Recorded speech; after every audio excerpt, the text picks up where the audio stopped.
Hello, everyone. Welcome to the second day of Recentering the Margins, a research symposium on justice and equity in historic preservation. First, I would like to provide a land acknowledgement.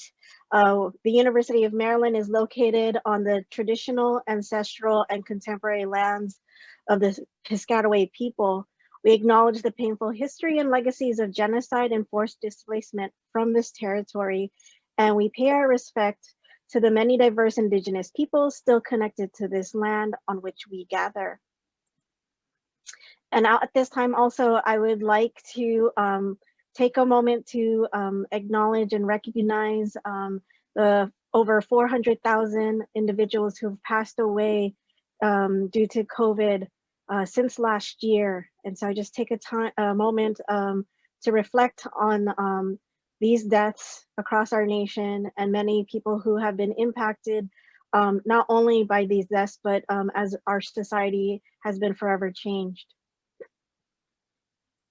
So first, I would like to introduce our Interim Dean here at the University of Maryland School of Architecture, Planning, and Preservation, Dr. Don Linebaugh. Great, thank you very much, Michelle. On behalf of the President of the University of Maryland, Daryl Pines, Provost Marianne Rankin, and the students, faculty, and staff of Maryland's Built Environment School, welcome or welcome back to Recentering the Margins, Justice and Equity in Historic Preservation. This symposium has been brilliantly organized by Dr. Michelle Magalong, Presidential Postdoctoral Fellow here at Maryland. And as we witnessed yesterday, she has assembled an amazing group of scholars, practitioners, and advocates to tackle this important topic. Our school spent much of 2019 working on a new strategic plan that foregrounds issues of diversity, equity, and inclusion in the built environment, and in creating interdisciplinary strength across our programs to support this work. Our mission to advance excellence in education, scholarship, and professional practice toward just and resilient communities is being realized in events like this week's symposium. We established clear values, including resilience, social justice, collaboration, and leadership, and we are working hard to live these values as we work to create safe and equitable communities and neighborhoods for all. With the murder of Lieutenant Richard Collins and the tragic death of football player Jordan McNair on our campus, and amidst the horrific and ongoing police violence toward African Americans, our new president, Dr. Daryl Pines, has made anti-racism, justice, and equity central priorities of his administration. Likewise, during 2020, our school developed and launched an anti-racism action plan to focus efforts on change making.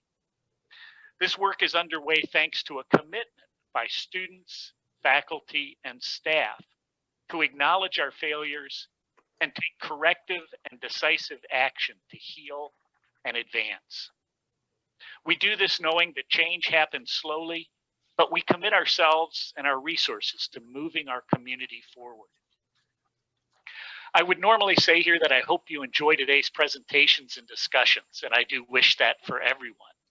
And while much of what we heard so far is inspirational and joyful, some will be disturbing, eye-opening, and challenging for us all. So I would ask each of us to listen closely with our heads and our hearts today.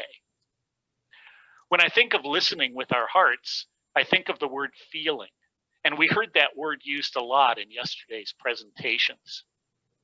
Actually, I think feeling and association are central to our mission.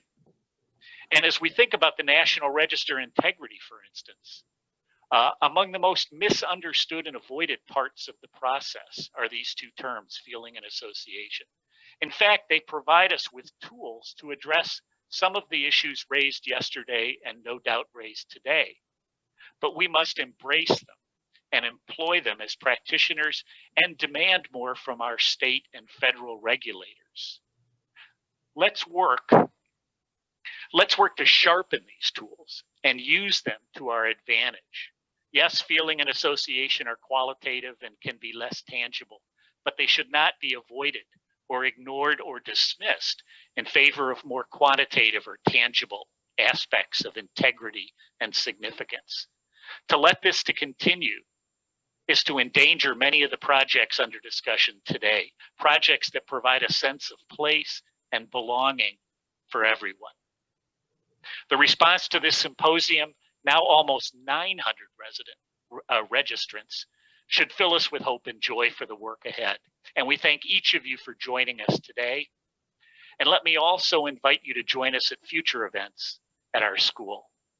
And now it's my great pleasure to introduce Dr. Dennis Pogue, Director of the Historic Preservation Program and longtime advocate for creating a broader, more inclusive preservation practice. Dennis. Thank you, Don, for your kind words and for your support of the UMD Historic Preservation Program. I also want to emphasize how happy I am to be here again with you today and how excited we are to conclude what began yesterday as a lively and insightful dialogue on this timely and important topic, addressing the ongoing efforts to refocus the preservation field in the causes of diversity, inclusion, and social and racial equity. We had hoped to welcome you to College Park for this meeting last spring, but of course the coronavirus had other ideas. On the other hand, opening the online window has meant that many, many more of you are able to participate this week than would have been possible on campus. 900 participants is simply mind-boggling. We all certainly will miss the opportunities to meet personally and to get to know each other a little better, but we hope that this symposium will be just the beginning of working together in days to come. This event also marks an important step in the development of the Historic Preservation Program at the University of Maryland. We are proud that over the more than 30 years since the program was established in the School of Architecture, that a commitment to engaging with communities and working to address real-world preservation problems has been a hallmark of UMD HISP. 5 years ago, the faculty, staff, advisors, and other stakeholders in the program got together to plot our future, resulting in a new 5-year strategic plan. That plan attempted to harvest the best of what we had accomplished and to plant seeds for how the program might best address the issues of inequity and exclusivity that even then were clearly evident as major challenges for the program, for the field, and for the nation. The past year's events have only reinforced the validity of those decisions. We recommitted ourselves to working with members of underrepresented communities, to helping preserve their historic resources, promote their histories, and try to make sure that their concerns and priorities had a seat at the table.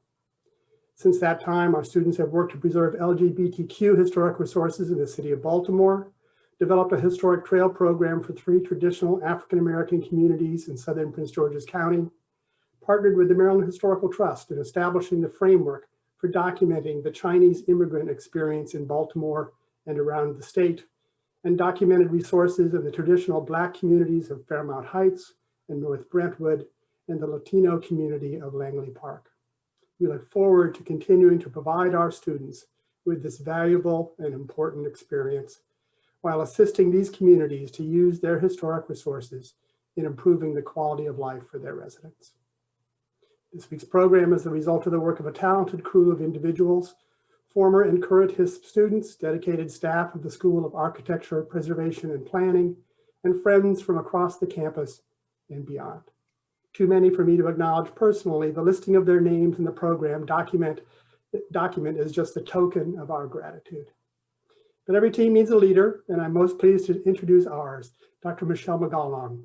I want to thank outgoing Provost Marianne Rankin, who I believe was instrumental in our ability to bring Michelle to College Park as a presidential postdoctoral fellow beginning back in the fall of 2019. During her time with us, Michelle has been an invaluable addition to our family, not only in pursuing her own research, but also playing a dynamic role in the activities of the program and stepping in to co-teach the studio and Chinese heritage in Baltimore, and this semester teaching the course Social and Ethnic Issues in Historic Preservation. She is a leader in her chosen field of scholarship, Asian and Pacific Islander heritage, as well as a vocal protagonist for the cause of recognition for all of the many underrepresented groups. on the National Register, in our classrooms, and in our boardrooms, and in our hearts and minds. This symposium is the direct result of her vision and commitment, and I want to thank her again for making it happen and for joining us at the University of Maryland. I give you Dr. Michelle Magalong. Thanks, Michelle. Thanks, Dennis, so much for the kind words.